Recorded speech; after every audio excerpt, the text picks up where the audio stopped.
이 시간 우리에게 주시는 하나님의 말씀은 야고보서 1장 26절에서 27절까지 말씀입니다. 야고보서 1장 26절에서 27절까지 말씀입니다.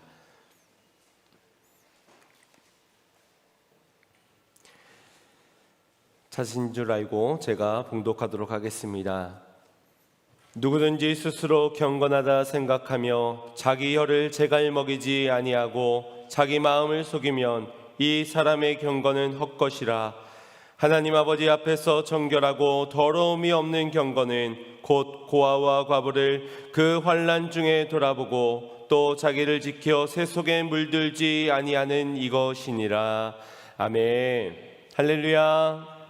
오늘도 살아계신 하나님께서 우리의 예배 가운데 함께 하심을 믿으시길 바랍니다. 특별함의 은혜 사모하는 자마다 하나님께서 넘치도록 부어주실 줄 믿습니다. 우리가 신앙생활을 시작하게 된 계기들은 아마 저마다가 다를 겁니다. 아내의 성화에 못 이겨서 이 자리 가운데 나온 분도 계실 테고, 혹은 부모님 때문에 모태 신앙에서부터 자연스럽게 시작되어진 분도 계시겠지요. 혹은 이성 친구나 친구 때문에, 덜어는 햄버거 때문에 교회를 오기 시작했을 수도 있습니다. 우리가 진리를 알기 전까지는 누구 때문에일 수 있겠지만, 이 진리를 깨달아 알고 나면은 나를 이끌어준 그분들 때문에가 아니라 그분들 덕분에로 바뀌어지게 될 것입니다. 더 나아가서는 아내 덕분에, 남편 덕분에, 부모 덕분에, 나를 전도해준 그 권사님 덕분에, 그 집사님 덕분에, 그리고 햄버거님 덕분에 라는 말들을 하게 되겠지요. 그 다음으로는 죄인된 나를 구속하여 주신, 나를 위해 죽으신 예수 그리스도를 만나게 됨으로 인하여서 이제 이 모든 것들은 하나님의 은혜 덕분이라는 감사의 고백을 드릴 수 있게 될 것입니다. 여러분이 지금 이 자리에 있는 이유가 하나님의 은혜 덕분입니까? 아니면 누구 때문입니까? 네, 하나님의 은혜 덕분인 분들은 목소리가 저 줄어들고, 누구 때문인 분들은 말할 수 없겠지요. 아직 누구 때문에 어쩔 수 없이 이 자리에 와 계신 분들도 없지 않아 있을 듯합니다. 바라기는 하나님의 은혜 덕분에라고 고백할 수 있는 모든 성도님들이 되시기를 축복합니다. 때문에 신앙 가운데 있더라도 우리가 이왕 시작하게 된 신앙생활에는 각자의 방식과 나름의 기준을 가지고 신앙의 열심을 내는 모습들이 보여집니다. 예배를 참석하는 열심, 그리고 성경 말씀을 듣는 열심, 기도하는 열심, 또 교회에서 이거 하라면 하고 저거 하라면 하고, 그렇게 봉사와 헌신을 하면서 교회가 요구하는 신앙의 형태들을 따라가 보게 됩니다. 때문에라도 말입니다. 그것이 은혜에 대한 반응일 수도 있지만, 많은 경우는 축복에 대한 갈망, 축복을 사모하기 때문에 따라오는 것입니다. 쉽게 말해 복을 거두기 위해 심는 것이지요. 물론 수많은 축복의 약속들을 하신 복의 근원 되신 하나님이시기 때문에 이것이 잘못되었다고 말할 수는 없습니다. 다만 열심히 심었는데 괄목할 만한 성과가 보여지지 않는 나의 인생의 결과표를 보면서 마음이 식어지고 경건 생활을 포기하는 이들이 더러는 있다라는 것이 문제겠지요. 그때부터는 적당히 경건의 흉내만 내면서 뜨뜻미지근한 신앙생활을 해나가게 되는 겁니다. 계시록의 7교회 가운데서 에베소 교회를 향해서 주님께서 이렇게 책망하셨지요. 너희가 처음 사랑을 잃어버렸노라고. 책망하시는 주님의 말씀은 처음에는 뜨거웠던 그 신앙, 주님의 그 사랑을 만나 그 첫사랑 가운데 뜨거운 신앙이었지만 점차 소홀해지는 경건 생활을 지적하는 말입니다.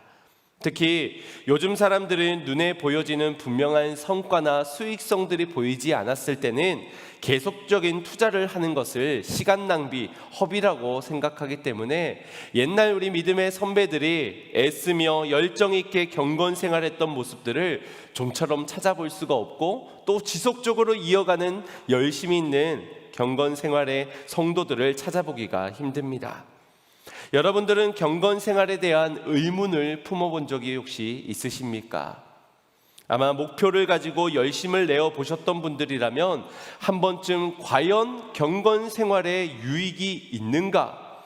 유익이 있다면 왜 내게는 없는 것인가? 라는 것을 생각하게 되었을 겁니다.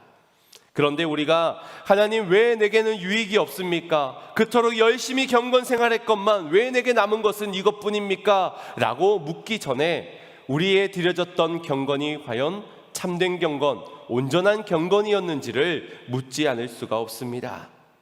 왜냐하면 오늘 본문 가운데서 야고보 사도를 통해서 경건 중에는 참된 경건이 있는 반면에 또한 헛된 경건도 있다라고 말씀해주고 있기 때문입니다. 우리 26절 말씀을 합독하겠습니다. 시작. 누구든지 스스로 경건하다 생각하며 자기 혀를 제갈먹이지 아니하고 자기 마음을 속이면 이 사람의 경건은 헛것이라. 아멘. 여기 기록되어진 경건은 예배의 외적인 모습으로서 기도나 금식, 구제 같은 종교적 헌신들을 의미하는 것인데, 신앙의 열심이 있을 때 그 신앙의 열심이 겉으로 헌신으로 나타내진 바 그 헌신의 모양들을 말하는 겁니다.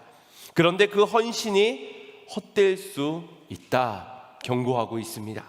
마치 외식하는 바리새인들이 율법을 지키며 열심히 종교 생활했지만 그것이 헛된 경건이었다고 말씀하시는 것처럼 말입니다. 구체적으로 그 경건이 헛된 경건인 이유를 이 26절에서 이렇게 설명하고 있습니다. 그들이 경건을 행하기는 하나 스스로 경건하다라고 생각한 나머지 자기 혀를 제갈먹이지 아니한 고로, 그들의 말을 절제하지 아니한 고로, 말씀이 내게 심겨졌지만 말을 더디하지 아니한 고로, 경건을 행하였던 자신의 모습과는 반대로 정반대의 말을 쏟아내고 있는 그 이유로 그 사람의 경건은 헛된 경건이다라고 말해주고 있는 겁니다. 여기에서의 제갈이라는 것은 여러분도 잘 아시다시피 말의 아가리에 물리는 것이 제갈입니다. 말이 난동을 피우고 통제가 되지 않았을 때 그 아가리에 제갈을 물려서 통제하게 훈련시켜서 복종케 만드는 것이 이 제갈이라는 물건인데, 더러는 고삐 풀린 망아지처럼 자기 마음대로 행동하고 자기 마음대로 함부로 말을 짓거리는 사람에게 아가리 닥쳐 라고 말을 하기도 하지요. 그런데 이게 본래 사람에게 하는 말이 아니라 말에게 해야 하는 그런 말이겠지요. 그런데 우리가 아무리 경건을 행했더라도 이 입에 제갈이 물려지지 않았다, 함부로 말을 내뱉는다, 통제가 되지 않고 절제가 되지 않는 그 사람의 경건은 헛된 경건이라고 말해주고 있는 겁니다. 우리는 이처럼 우리의 말이, 특히나 믿는 자들의 말이 얼마나 중요한지를 잘 알고 있습니다. 하지만 생각을 지키지 못하면 그 생각에 있던 것이 그대로 말로 나오게 되고, 마음을 지키지 못했을 때 그 마음의 품은 그대로가 우리의 입으로 쏟아져 나오게 되지요. 그래서 말을 그 사람의 인격이라고 하기도 합니다. 그 내면이 그대로 말로 표출이 되기 때문에. 그 마음에 무엇이 머물러 있는 것입니까? 오늘 본문에 혀의 제갈을 먹이지 아니한 그 바로 앞절에 기록하고 있는 그 마음에 무엇이 있는가를 생각해 볼 때 바로 스스로 경건하다라고 말하는 그 마음이 그 생각과 마음에 있다라는 겁니다. 곧 자신의 경건을 스스로가 평가하는 것이지요. 이것이 왜 문제겠습니까? 평가와 판단은 오직 하나님이 하시는 것이기 때문입니다. 우리가 드려지는 경건 가운데 그 경건을 판단하시고 평가하실 분은 하나님밖에 없는데 그 일을 내가 하는 겁니다. 내 기준으로, 그래 내 경건 아주 좋았어, 내 경건 이 정도면은 아주 잘한 거야, 경건한 거야 평가하고 내 판단을 내리는 겁니다.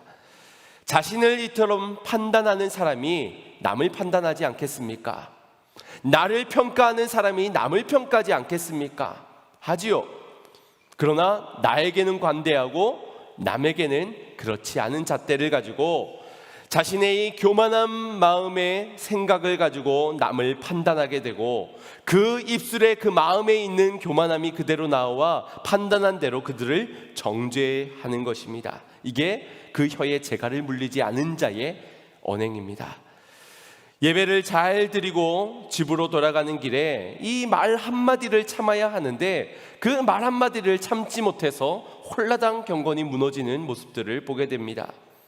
근데 오늘 아무개 집사가 말이야, 이랬는데 또 저랬는데, 홍두깨 집사는 또 거기에서 이렇게 행동하고 어휴 이해가 되지 않아, 이러쿵 저러쿵 뒷담화를 가며 험담을 합니다. 오늘 예배는 좀 별로였던 것 같아. 오늘 목사님의 설교에선 이건 좀 아니지 않아? 오늘 특송에서 도대체 그게 무슨 특송이야? 영성이 없어, 영성이, 하면서 남을 평가하고 판단합니다.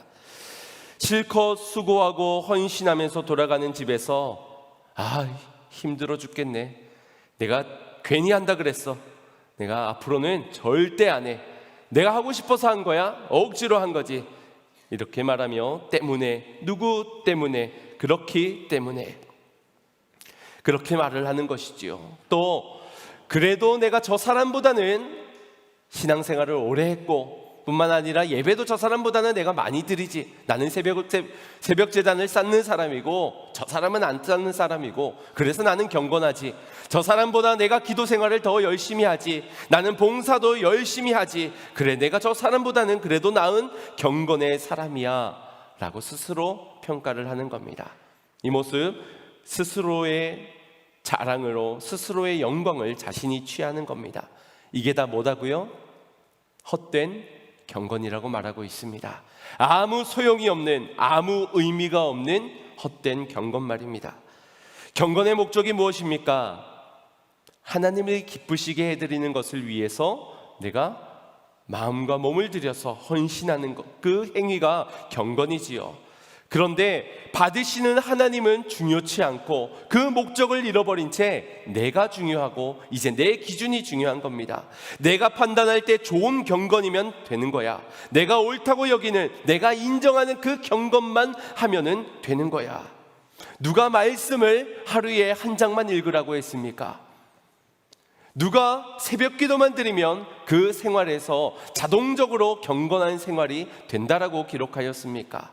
우리 하나님은 그렇게 제안하거나 그렇게 정해주신 법이 없지요. 그저 우리가 한 장이면 그래도 내가 그래도 새벽 기도 드렸으면 그래도 내가 이 하루의 시작을 잘했으니 나는 경건한 사람인 거야.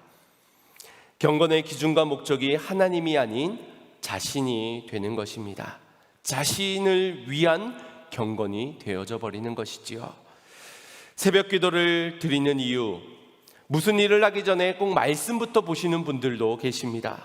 그 말씀을 보는 이유, 내가 시간을 내고 물질을 들여 교회에 봉사하고 헌신하는 이유, 이 모든 것들이 내 기준 안에서 내 성공을 위해서이기에 그렇기 때문에 말씀을 읽어도 순종이 없는 것이고, 기도를 해도 주님의 마음은 모르겠는 것이고, 여전히 내 욕심대로 살아가며 헌신을 하면서도 판단하고 정죄하고 그 입술의 부정함을 씻지 못하는, 그렇게 제갈 물려지지 않은 말들을 쏟아내는 것 아니겠습니까?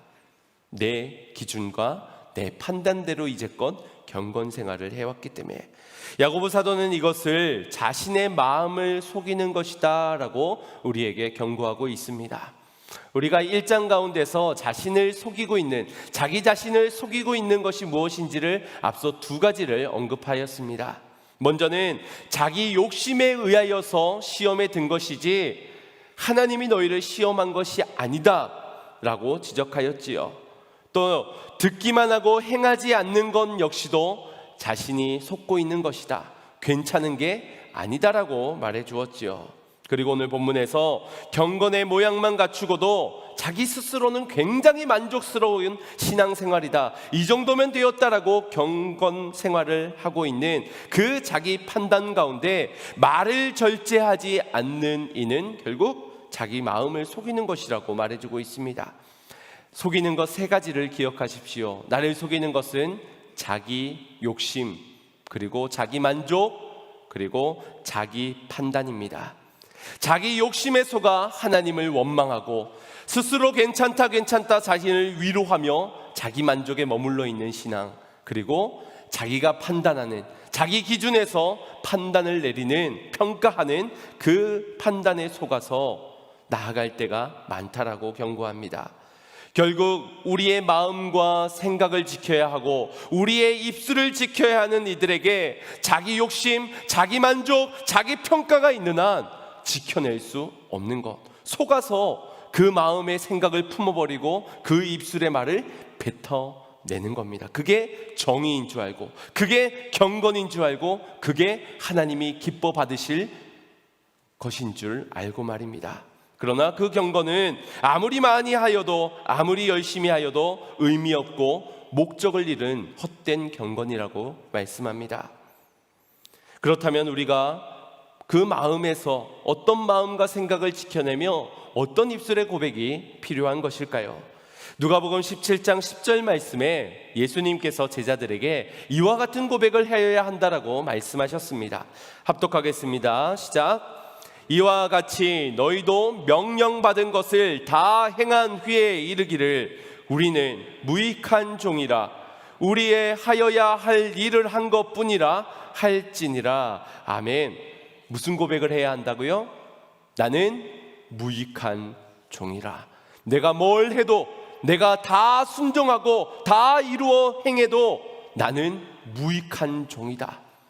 유익이 내게서는 날 수 없는 그런 무익한 종이라. 나는 마땅히 해야 할 그 일을 한 것뿐입니다. 다 순종하고도 다른 사람들은 다 순종하지 못하지만 나는 다 순종하더라도 나를 자랑치 않고 우리 주님께, 나는 겸손히 주님께로만 영광을 돌리라. 이것이 주님의 가르침입니다. 이것이 우리가 경건을 드리고도 우리의 지켜야 할 생각과 마음, 우리의 입술이라는 겁니다. 디모데전서 4장 7절 8절을 보면 그럼에도 우리가 이 경건을 왜 해야 되는지 말씀해 주고 있습니다. 경건의 축복의 말씀 우리 합독합니다. 시작. 망령되고 허탄한 신화를 버리고 오직 경건에 이르기를 연습하라. 육체의 연습은 약간의 유익이 있으나 경건은 범사에 유익하니 금생과 내생의 약속이 있느니라. 아멘. 우리가 드려지는 경건 속에선 허탄한 신화, 망령되는 것들이 있을 수 있다는 겁니다. 그러니 경건에 이르기를 연습하라. 경건에 힘쓰라고 말하고 있습니다.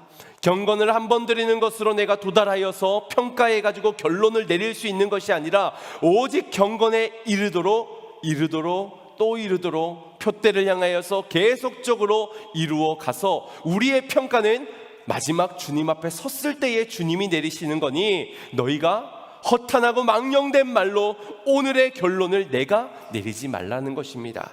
그러면 진정한 경건을 이렇게 하나님께 드리면 너희 범사에 유익하니 이 땅에서와 저 천국에서의 약속을 주실 것이다 라고 말씀하는 겁니다. 자기 기준에 맞춘 경건의 모양에 속지 말고 진정한 경건에 이르는 마음과 생각을 지켜 모든 경건이 하나님께 드려지도록 하라. 까다롭지요. 그러면 신앙이 없거나 내가 열심을 했는데 겨우 요것뿐인가 이런 사람에게 있어서는 까다로운 조건들처럼 보여지기 때문에 안 하고 마라, 안 해, 차라리 안 하는 게 낫겠네 라고 말을 할지도 모르겠습니다. 그러나 이것은 하지 말라, 아니면은 그렇게 할 바에는 하지 말라고 말하고 있는 것이 아니지요. 우리로 하여금 진정한 경건을 드리라라고 말씀하고 있는 겁니다. 그렇다면 진정한 경건이란 무엇이겠습니까? 27절 오늘 본문 말씀에 이렇게 말씀하고 있습니다. 합독합니다. 하나님 아버지 앞에서 정결하고 더러움이 없는 경건은 곧 고아와 과부를 그 환난 중에 돌아보고 또 자기를 지켜 새 속에 물들지 아니하는 이것이니라. 아멘. 26절에서 27절로 넘어오면서 어떤 설명이 조금 생략된 것 같기는 하지만 하나님이 받으시는 경건이란 정결하고 더러움이 없는 경건을 주님께서 받으신다, 원하신다라는 것을 우리가 알 수 있습니다. 정결하고 더러움이 없는 경건, 마치 거룩하고 흠이 없는 예배를 우리가 드려야 하듯이 주님께서 우리에게 원하시는 경건의 모양은 바로 정결하고 더러움이 없는 경건이다라고 말씀해주고 있는 겁니다. 중요한 것은 이 정결하고 더러움이 없는 경건을 누구 앞에서요? 누구 앞에서? 하나님 앞에서입니다. 내가 기준이 되어 내가 정결하다고 생각 내리는, 내가 평가하는 그 경건 말고, 더럽지 않지, 이 정도면 더러운 것이 아니야, 내가 판단을 내리는 그것 말고 하나님 앞에서, 하나님이 인정하시는, 하나님이 평가하실 때까지 정결하고 더러움이 없는 그 경건이어야 한다라는 것입니다. 그래서 우린 경건에 있어서도 주 예수 그리스도가 필요합니다. 내가 드려지는 것, 내가 노력해서 내 수고로 드려져야 될 것인 것처럼 보이지만, 주님이 받으시는 경건은 주 예수 그리스도가 있는 경건이어야 한다는 겁니다. 선한 것이 하나 없는 우리에게서 아무리 노력하고 경건 생활을 한들, 열심히 한들 거기서 무슨 선한 열매가 날 수 있겠습니까?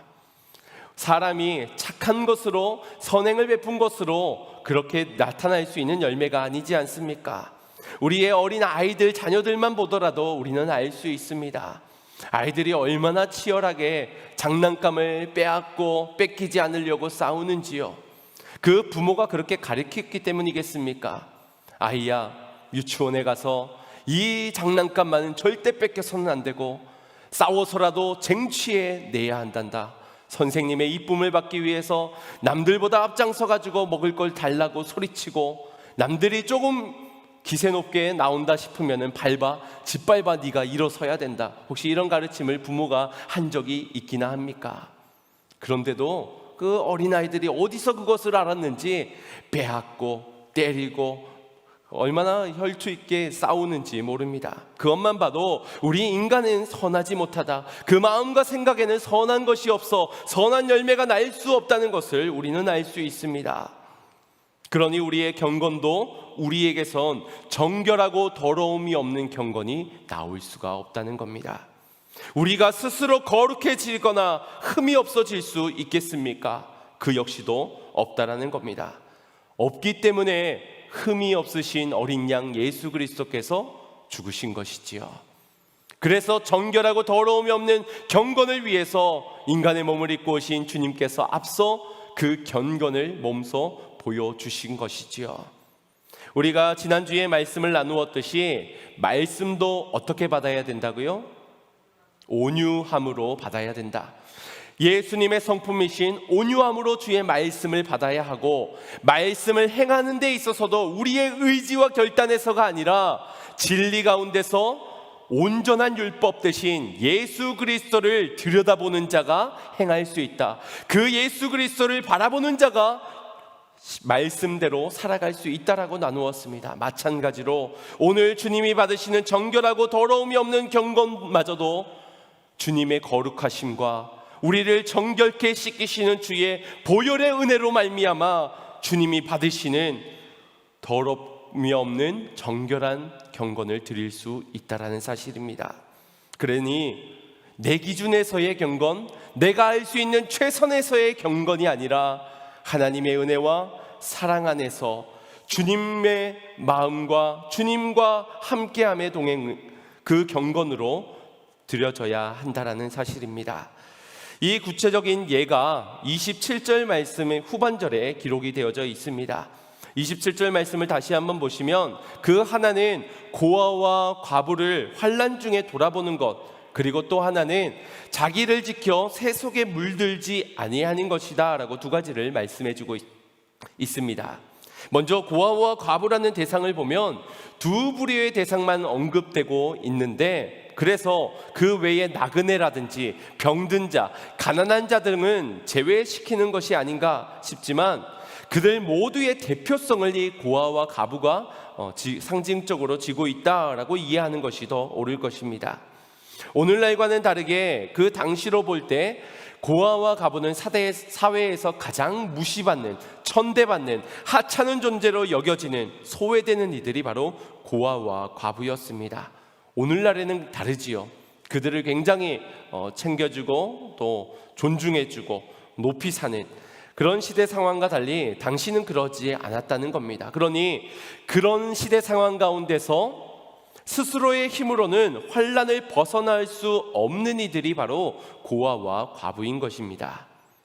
그들을 향한 경건의 특징이라 한다면 내가 저들에게 도움을 줘도 저들은 다시 그 도움을, 은혜를 갚을 수 없는 처지라는 그 특징이 있고, 또 어떤 유익을 찾을 수가 없다는 것에 있습니다. 그들을 돕는다 하여서 사회적으로 어떤 명예를 얻게 된다든지 사람들의 박수를 받게 되는 것도 없습니다. 눈앞에 보이는 성과도 전혀 보이지가 않는 겁니다. 투자 대비 아무런 결과도 얻을 수 없는 것이지요.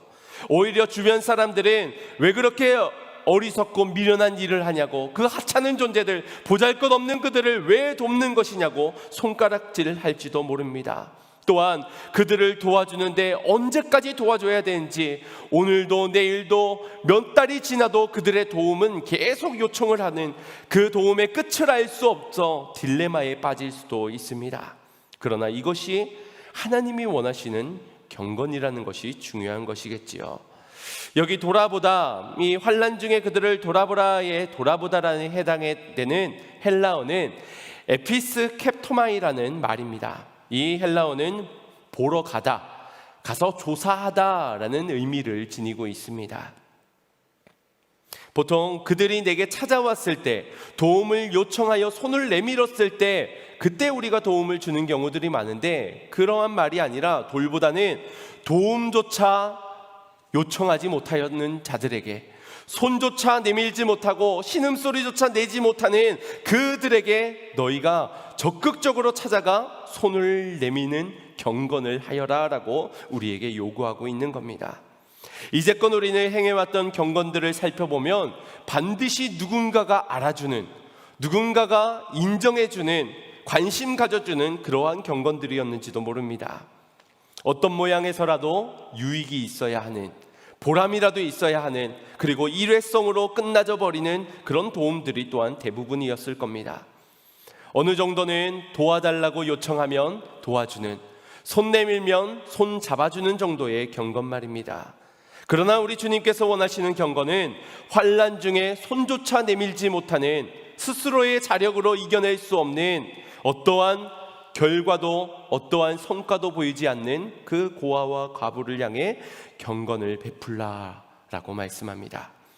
여기에서 우리가 잊지 말아야 할 한 가지는, 약자를 돌아보는 것, 도움의 손길을 내밀며 그들의 손을 잡아주는 이웃을 향한 구제는 그 자체가 경건의 핵심은 아니라는 것입니다. 물론 의로운 행함입니다. 착한 행실입니다. 그렇지만 그건 경건의 열매이지 그 자체가 경건이다, 경건의 본질이다라고 말할 수는 없습니다. 생각해 보십시오.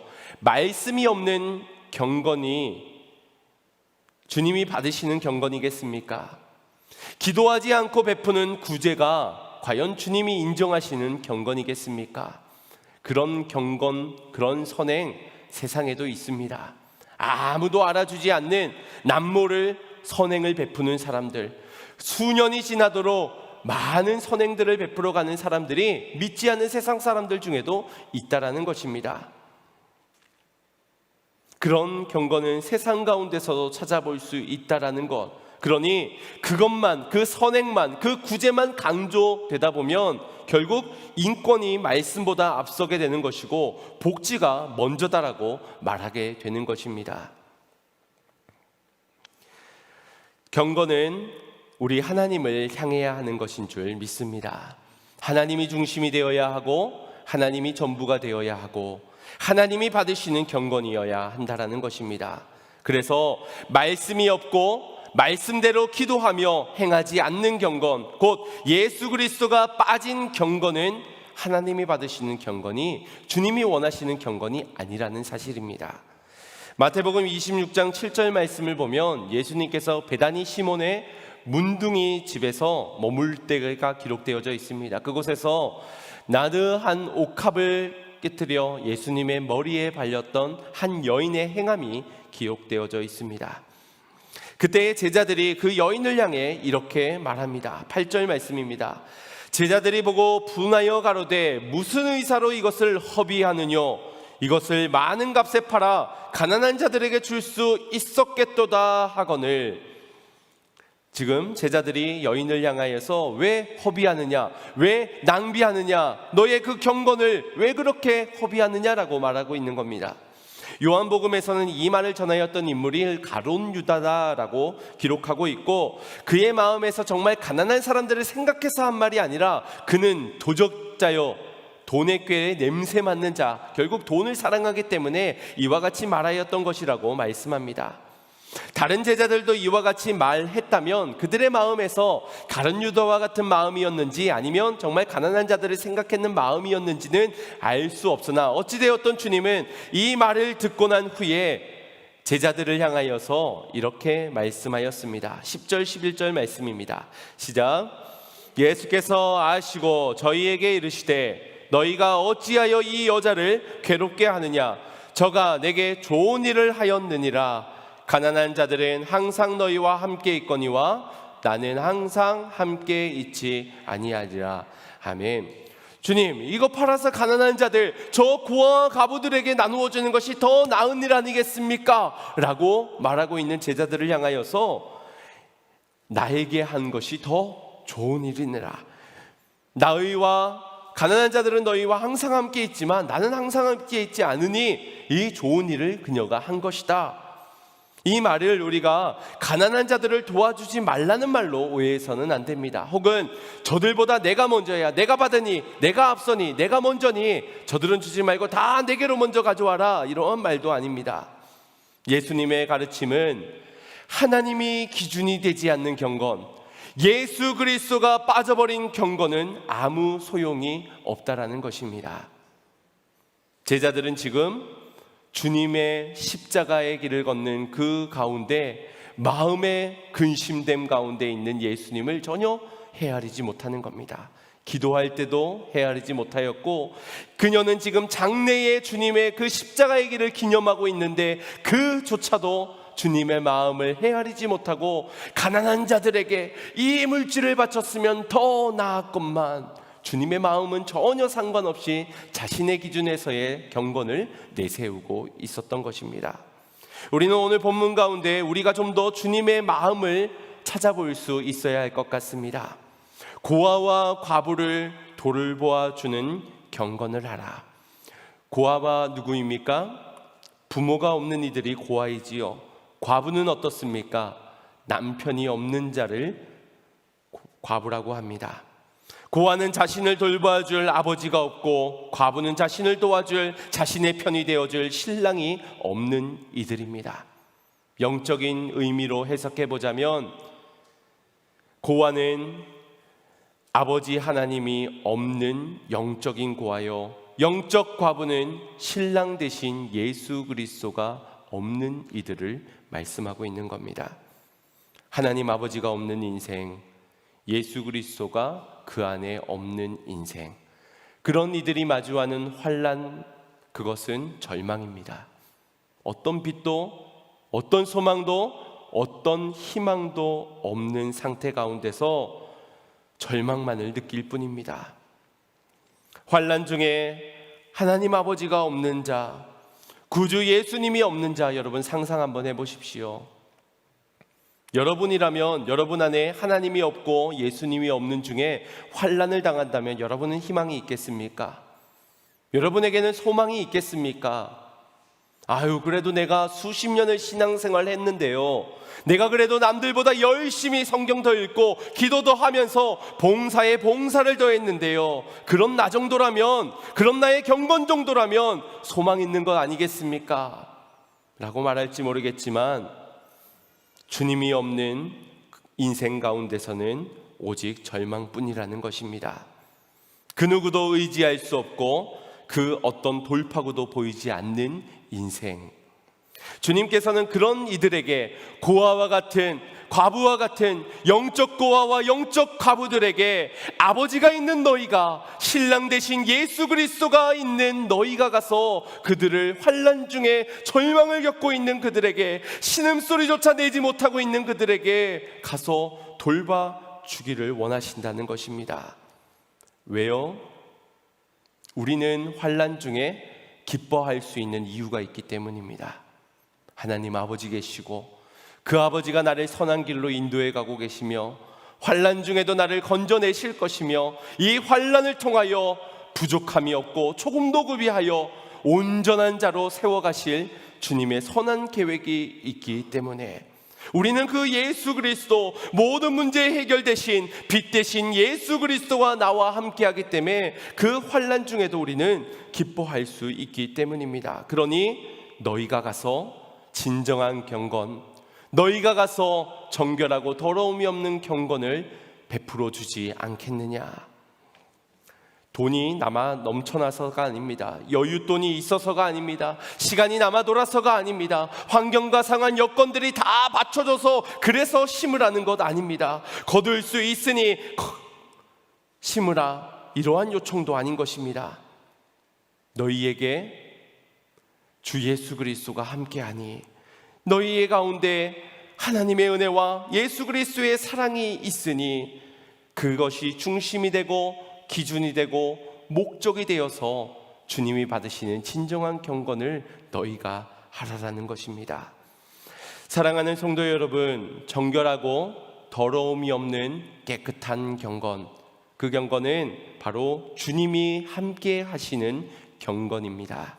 주님이 함께 동행하시는 경건, 주님이 함께 일하시는 경건. 그리고 이어서 우리에게 말씀해 주시는 경건은 또 자기를 지켜 세속에 물들지 아니하는 그것이다라고 말씀하였습니다. 여기에서 세속이라는 것은 이 타락한 세상에서의 체계를 의미합니다. 온갖 죄악이 난무하는 하나님의 질서가 무너지고 타락한 죄가 간영한 이 세상, 비록 우리가 이 세상 가운데 살아가고 있지만 우리는 타락한 세상에 속한 자들이 아닙니다. 우리는 하나님에게 속한 자들입니다. 하나님을 아버지로 믿고 주가 내 아버지가 되시고 그가 나의 구세주가 되어주시는 우리는 주님께 속한 자들인 것이지요.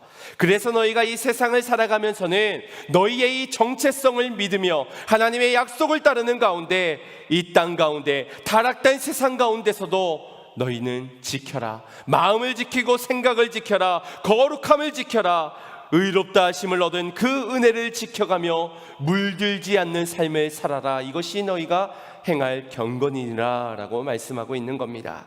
그런데 생각해보면 문제가 있습니다. 우리가 진정한 경건의 열매들을 맺어가는 인생을 살아가려고 하다 보면 결국 저 타락한 세상 한가운데서 신음하고 있는 주님이 없는 고아와 주님이 없는 영적 과부들에게 가야 된다라는 것이지요. 세상과 멀리 떨어져 있으면 물들 염려가 없습니다. 저 타락한 세상을 보지 않고 나아가지 않는다면은 구별된 자리에만 머물러 있다면 누구든지 나의 신앙, 나의 믿음, 나의 마음과 생각을 지켜낼 수 있습니다. 더러는 그렇게 지켜내기 위해 속세를 떠나 저렇게 산속으로 수행하러 들어가기도 합니다. 그러나 경건을 베풀어야 할 고아와 과부가 어디에 있습니까? 거기에 있다는 겁니다. 우리로 거기에 가서 돌보아 주라, 그 명령에 순종하기 위해선 내가 거기에 가야 한다는 것이지요. 나의 신앙, 나의 생각, 마음을 지키는 자리는 여기가 더 좋을 것 같아. 마을에 모여서 믿는 자들끼리 모여서 거기에 머물러 있는 것이 더 우리가 거룩을 지켜갈 수 있을 것 같다. 그러나 주님이 원하는 자리는 저 세속의 자리요, 타락한 세상 그 한가운데라는 것입니다. 저도 저희 아이들을 키우면서 이 학교의 아이들의 언어 습관들, 얼마나 욕들을 잘하는지 랩처럼 욕을 합니다. 2학년만 돼도 벌써 알아듣지 못한 욕들을 하는 것을 보게 됩니다. 그런 아이들 속에서 우리 아이들을 보낸다는 것이 마음이 영 내키지가 않습니다. 그래서 아내와 고민하는 것이 기독교 학교를, 국제학교를, 기독교 미션 스쿨들을 보내는 것이 어떻겠는가 고민하지 않은 것이 아닙니다. 그러나 또한 같이 고민이 되는 것은 그렇게 모여있는 거룩한 공동체에 들어가서 거기에서만 모여서 나의 생각과 마음을 지킨다면 과연 이 어두워진 세상은 누가 빛으로, 누가 저들을 건져내어 소망 가운데로 나올 수 있게 하겠는가? 누가 저 절망 가운데서 해답을 찾지 못해 울부짖지조차도 못하고 있는 저들에게 가서 그리스도의 선한 사랑을 베풀 수 있겠는가? 이것이 또한 고민이 되어서 그렇게 쉽게 결정을 내리지 못하고 있습니다. 그래서 바라기는 저희 아들이 그 어두운 세상 가운데서도 구별된 자로 살아가 세상의 빛으로, 세상의 소금으로 선한 영향력 가운데 세상을 바꿔가는 아이들이 되기를 원하고 바라는 마음이 있는 것이지요. 결국 우리에게 주님께서 원하시는 경건은 그 세속의 자리에서 환난 중에 있는 그들을 돌아봐 주되 너희가 그 세상에서는 거룩함을 지켜 죄악에 물들지 않도록 하여라. 이것이 내가 받기를 원하는 경건이니라 라고 말씀하고 있는 겁니다. 그러니 이것이 주님의 마음이니 핑계대고 변명할 것이 없지요. 아유 주님, 저는 연약해서 그 세상 가운데 못 갑니다. 그 완악한, 그 강팍한 사람에게 가서 절대로 나는 예수님 못 전합니다. 나의 환경과 상황, 여건이 그런 경건은 꿈도 못 꿉니다. 내가 할 수 있는 경건 드릴게요. 내가 할 수 있는 처지에서의 경건, 내가 판단할 때, 내가 인정할 때, 내가 최선을 다하는 그 경건까지는 내가 드리겠지만 거기까지는 무리입니다. 그렇게 말할 수 없다는 것이지요. 남편의 반대가 심하여서 교회에 나오기가 힘듭니다. 코로나로 인해서 사회적 시선이 나빠서 손해가 따르기 때문에, 사회적 불이익을 볼 거기 때문에 내가 그렇게까지는 나올 수가 없을 것 같습니다. 물론 그 사정은 이해합니다. 이해 못하는 바가 아닙니다. 분명 어렵겠지요. 분명 손해가 따르겠지요. 그러나 내가 할 수 있는 경건이 아니라 하나님이 받으시는, 하나님이 원하시는 경건을 드려야 한다는 겁니다. 그 경건은 좋은 곳에서, 풍요로운 곳에서, 찬양이 흘러넘치는 그곳 가운데서만 있는 것이 아니라 저 타락한, 세속화된 저 세상, 어두운 세상 그 가운데서 주님이 받으길 원하시는 경건이 있다라는 겁니다. 주님은 하나님 아버지를 모시고 있는 너희가 가라고 말씀합니다. 거기서 신랑 되신 주님을 기다리면서 깨어 있어라. 거기에서 순결한 신부로 마음과 생각을 지키며 거룩하게 살아가라라고 말씀하고 있습니다. 이것이 우리가 행할 경건이라고. 사랑하는 성도 여러분, 오늘 이 권면이, 야고보 사도가 주는 이 권면이 누구에게 전해지고 있는 권면인지를 생각해 보십시오. 누구입니까? 흩어진 12지파의 사람들입니다. 핍박과 조롱과 박해 가운데서 어쩔 수 없이 자신의 고향을 버리고 뿔뿔이 흩어져서 매우 소극적인 경건만을 연맹하고 있는 그 성도들에게 전해진 말씀. 주님, 내가 돌봄을 받아야 될 것 같습니다. 내가 구제를 받아야 될 것 같습니다. 내가 도움을 요청해야 될 것 같은데 지금 내 상황에서 저들에게 경건이요, 이 상황에서 적극적인 경건이요, 내가 할 수 있는 게 있지만 내가 할 수 없는 게 있는 겁니다.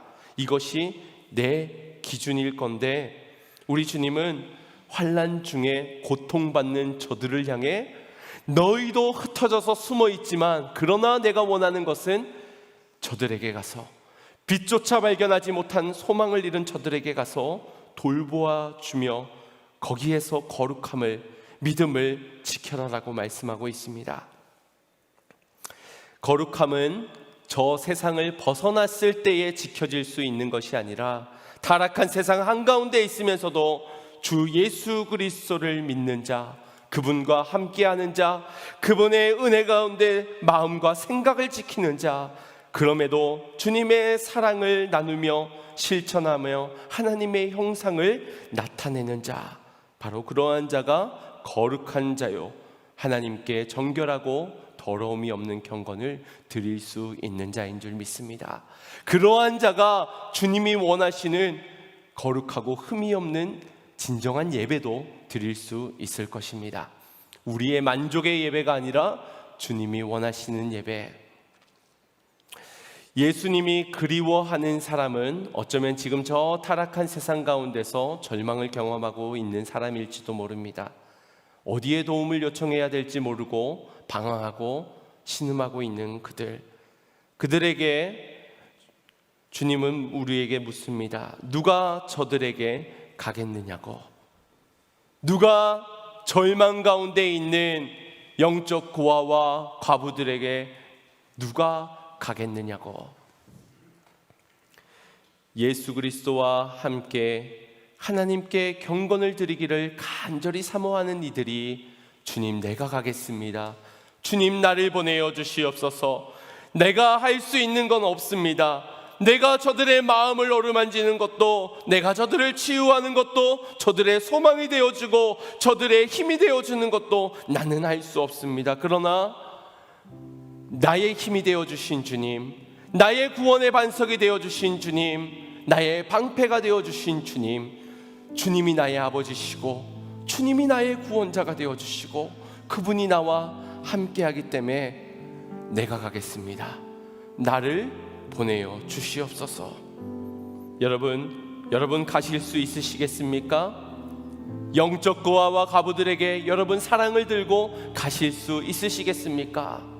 오늘 주님이 나와 함께 가자고 말씀하실 때에 참된 경건 가운데 정결하고 더러움이 없는 경건으로 나아갈 수 있는 저와 여러분이 되기를 간절히 소망합니다.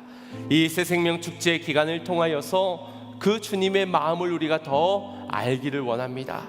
그리고 그 마음을 따라서 우리가 드려져야 될 경건은 정결하고 더러움이 없는 경건, 저 세상 가운데서 거룩함을 지키며 마음과 생각을 지켜나가며 주님의 선행으로 사랑으로 나누는 것, 그 경건으로 하나님을 기쁘시게 해드릴 수 있는 우리 성도님들의 다 되시기를 주님의 이름으로 축원드립니다.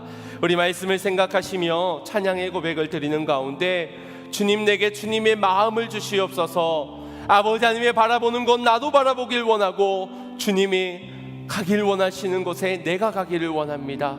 나를 보내어 주시옵소서. 나를 사용하여 주시어 정결하고 더러움이 없는 경건으로 주님이 받으실 거룩하고 흠이 없는 예배로 드려지는 삶 되게 하여 주시옵소서.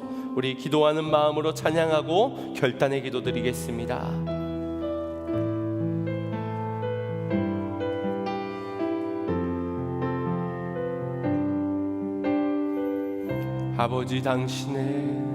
아버지 당신의 마음이 있는 곳에 나의 마음이 있기를 원해요. 아버지 당신의 눈물이 고인 곳에 나의 눈물이 고이길 원해요. 아버지 당신이 바라보는 영혼에게 나의 두 눈이 향하길 원해요. 아버지 당신이 울고 있는 어두운 땅에 나의 두 발이 향하길 원해요. 나의 마음이 아버지의 마음 알아. 내 모든 뜻 아버지의 뜻이 될 수 있기를. 나의 온몸이 아버지의 마음 알아. 내 모든 뜻 당신의 삶 되기를. 다시 한번 더 고백합니다. 아버지 당신의 마음이 있는 곳에 나의 마음이 있길 원합니다.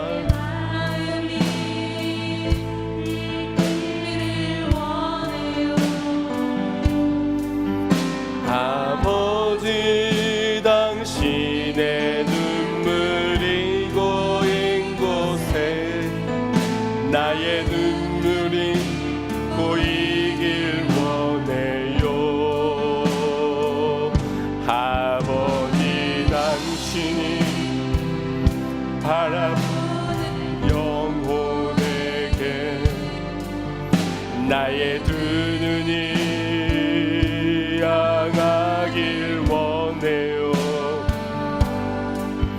아버지 당신 어두운 땅에 나의 두 발이 향하길 원해요. 나의 마음이 아버지의 마음 알아.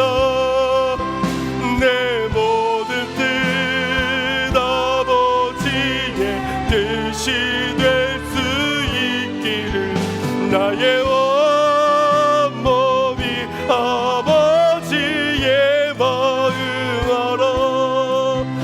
내 모든 삶 당신의 삶 되기를 나의 마음이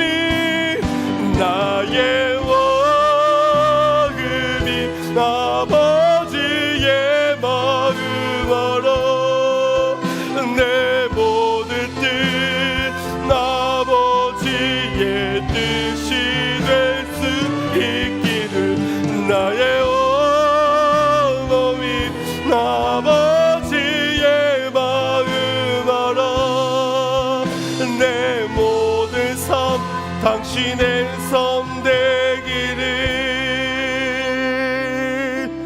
이제껏 주님의 마음은 상관없이 내 마음에 합한 내 마음의 기준을 가지고 평가하고 판단되어지는 경건에만 힘썼던 우리의 인생 가운데서 이제 우리가 사모하기를 주님의 마음을 알기를 원합니다. 그 마음이 있는 곳에 내가 있기를 원하고 주님의 눈물이 고인 곳에 나의 눈물도 고이길 원합니다. 아버지 바라보는 그 상한 영혼에게 내 두 눈이 향하길 원하고 저 어두운 타락한 세상 가운데서 시험 소리조차 내지 못하는 절망 가운데 놓여져 있는 역적고아와 가부들에게 주여 나를 보내어 주시옵소서. 내가 주님의 마음을 가지고 가겠나이다. 우리 이 시간 주의 한번 부르짖고 결단하며 기도하겠습니다. 주여 사랑의 주 하나님, 오늘도 주의 은혜와 사랑 가운데 나를 회복시키시고 나를 인도하여 주시는 주님, 아버지 하나님의 마음에서 선한 것이 하나 없습니다. 내 생각과 내 마음에 내 입술에는 하나님 받으시는 경건의 모양이 이미 없어진 지 오래입니다. 그렇게 첫사랑의 경건의 모양을 잃어버렸던 나는 아버지 왜 우리의 입술에 여의 재간을 물리지 못한 데 부정한 말들로 내가 영광받을 내가 자랑받을 말들로 쏟아내며 나아갔던 경건의 모양이었습니다. 아버지 바라옵기는 하나님과 함께 주 예수 그리스도와 동행하며 정결하고 더러움이 없는 경건으로 거룩하고 흠이 없는 예배로 하나님이 받으시고 하나님이 인정하신 온전한 경건을 주님 앞에 드려지기를 원합니다. 누가 가겠느냐? 누가 나를 대신하서 가겠느냐? 누가 나의 마음을 들고 저들에게 가겠느냐? 온전히 나를 보내어 주소서. 온전히 나를 보내어 주시옵소서. 주님 나의 마음이 아버지의 마음 알아. 내 모든 뜻 아버지의 뜻이 될 수 있기를 나의 온몸이 아버지의 마음 알아. 내 모든 삶 당신의